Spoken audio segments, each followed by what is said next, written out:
So I asked him to email me his education background, and he did. And so we know him as our shaman. He even teaches at the College of Older Adults. But here is his formal education.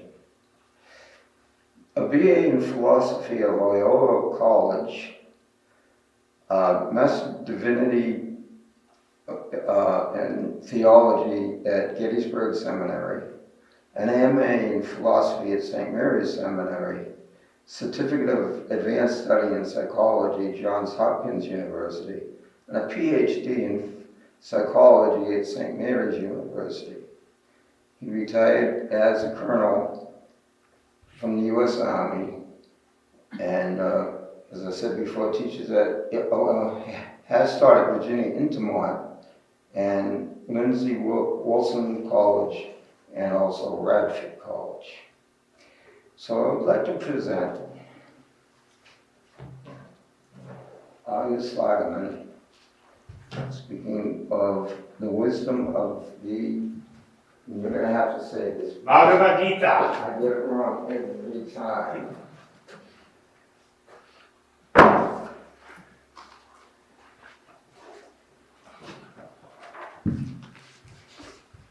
Good morning.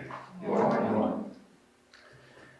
Well, this has been something I've wanted to talk about, and I just had to find the right church. And a retired Methodist minister, if I'd have done it in the Methodist church, I don't know what they would have done, but it would have been pleasant. So, the wisdom of the Bhagavad Gita. Coming at a lot of what I do from the discipline of psychology, psychologists look at different religions. Freud kicked it off with an interesting little book that I've read called The Future of Illusion. And he said, we project omnipotence onto a divine figure because we don't have any. So one of the theories is projection. A more modern theory is, also coming from psychology, is that conditioning. That what churches do is they train people, they condition them in certain ways of thinking and believing. And there's certainly a lot of evidence for that. And my pet theory is one that hasn't become popular yet. But my own theory is the immunization theory. What little bit I know about immunization is you get a shot and it gives you a little dose of the antibodies so that you build up resistance so you don't get the real thing. So I think that's what churches do. They give you a little shot of it in the hopes that you won't fall into the hands of the living God and have a religious experience. Woo! So there's different theories. Now, I didn't do college teaching full-time until after the military, but I did quite a bit over the years. And my teaching has taken me to different places. Back in Baltimore for one of the community colleges, I went down on 4 summers and I taught philosophy courses at the Maryland State Prison, Jessup's, the Cut. So I did that for 4 years.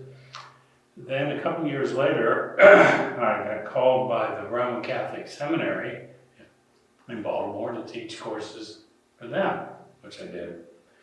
And finally, I finished up 3.5 years at the Methodist Seminary in Washington, D.C., Wesley Theological Seminary. So I've taught in a maximum security prison, in a Roman Catholic seminary, and in a Methodist seminary. Now, the interesting thing that I have to share with you is the personality profiles of the people are not that much different. You find in all institutions open-minded people. You find in all of those institutions closed-minded people. It's a mix, you know, in terms of. So, one of the books I read recently, he died in 2007, Kurt Vonnegut. Some of you may have either seen the movie or read the book, Slumfahrtsfunk, translated from the German, Slaughterhouse-Five. Vonnegut, as a 19-year-old American soldier, was a scout. And his favorite saying was, "And so it goes." And so you read Slaughterhouse-Five, and he gets up and he said, "Saw a few Germans today, but nothing big happened, and so it goes. Got up today, the Germans started shooting at us, and so it goes." You know, so whatever happens to him, he's kind of like a Buddhist on active duty. And so it goes, is his refrain. And I ran across a short story that he wrote. Harrison Bergeron is the name of the story. It depicts a future society where intelligent people have radios implanted in their ears that make distracting noises at frequent intervals to keep them from putting two and two together, thus making everyone equally incompetent. How are we doing? Okay. Working on that one. With my background, when I began to study religion, not just Christianity, I discovered and really enjoyed what is called Religionsgeschichte. It started in Germany, but spread throughout Europe in the 19th century. And the scholars came up with a novel idea. They said, if we study religion from the point of view of mine's right and yours wrong, it goes nowhere fast. It just ends up in at best, an argument. So they decided to bracket the truth question. Let's put on the side the question of which one's true. And let's look at them comparatively, okay? And what they discovered is that there were structural similarities. The first one is they all have a holy city. Kyoto, Benares, Jerusalem. Well, Jerusalem's a problem because 3 religions claim it as their holy city. But religions have a particular city that they regard as holy.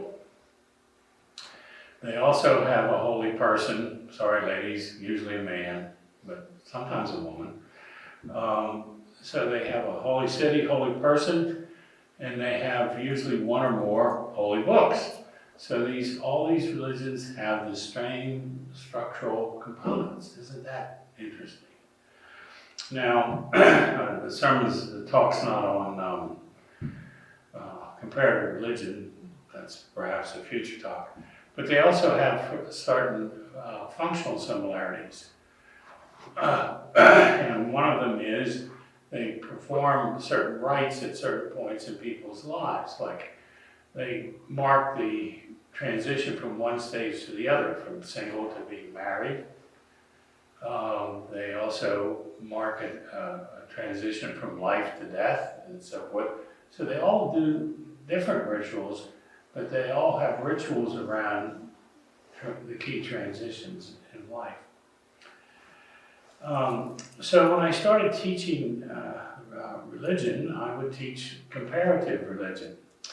And I would, most of the time in a good-natured way, get into it with my students. Students would say to me, the Bhagavad Gita is a bad book. And my first response was, have you read it? No.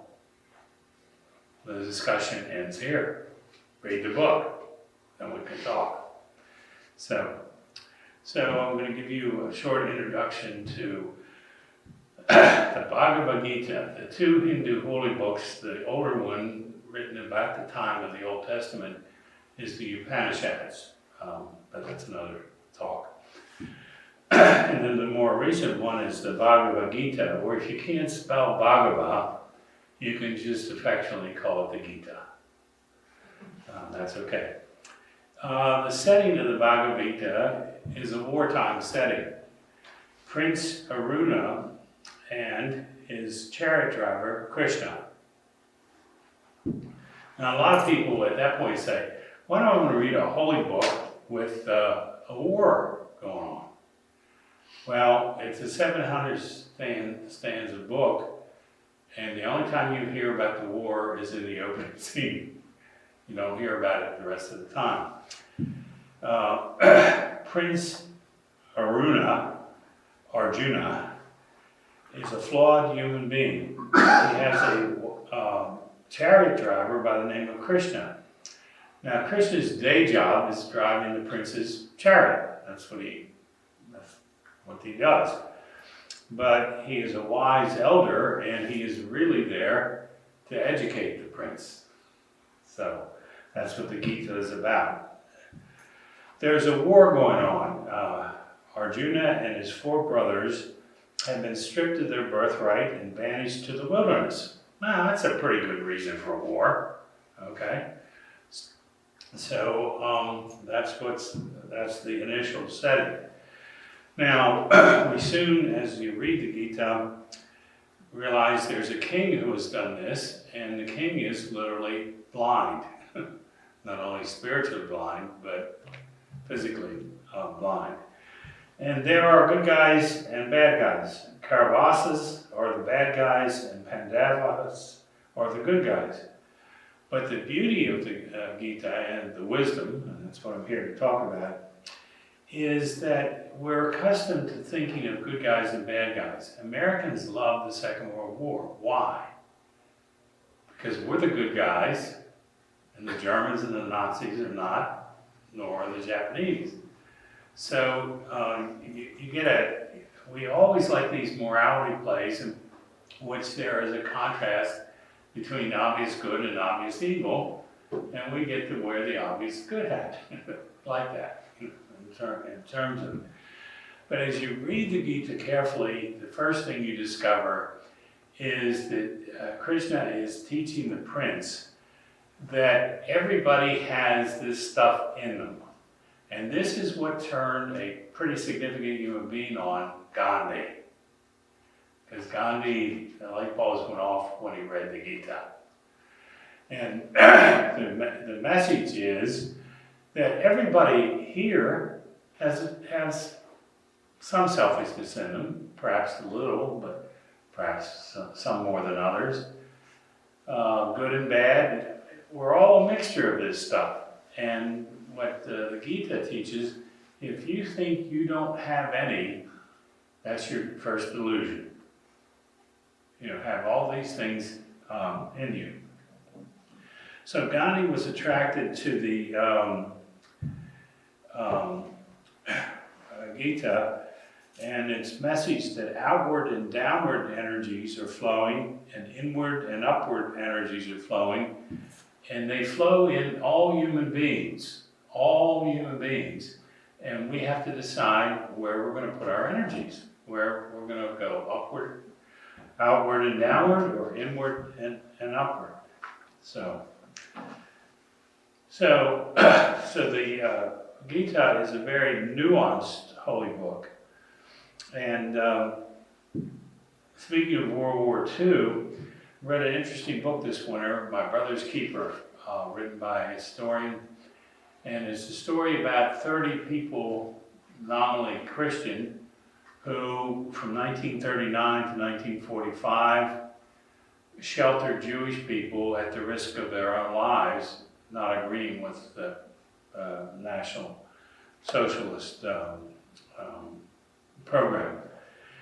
And there are 30 stories, but I just want to lift up briefly 2 of them. The first person I'd like to introduce you to is Major Max Luedecke. He was a German army officer in the First World War.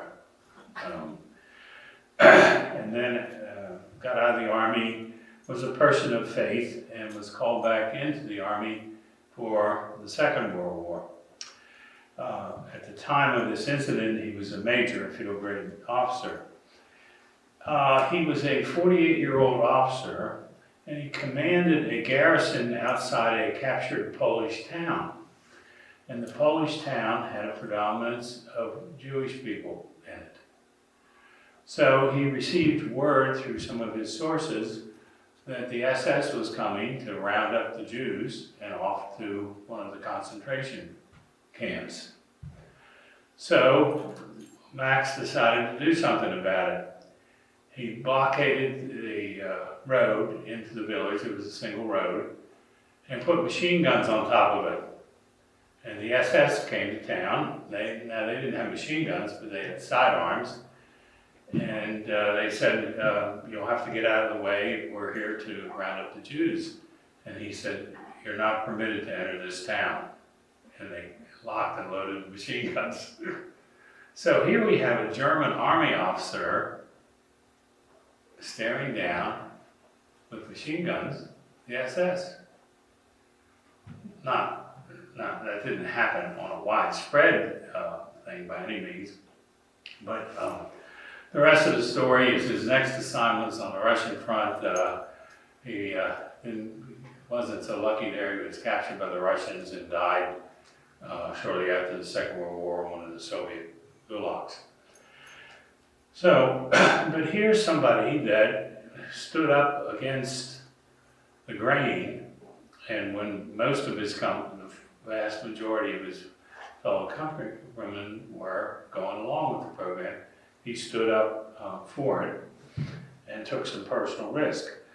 The second person is a 13-year-old, Anna Ehn, E-H-N. She and her family lived in Vienna, Austria. Now, if you remember World War II history, after 1938, Austria was a part of the German thing.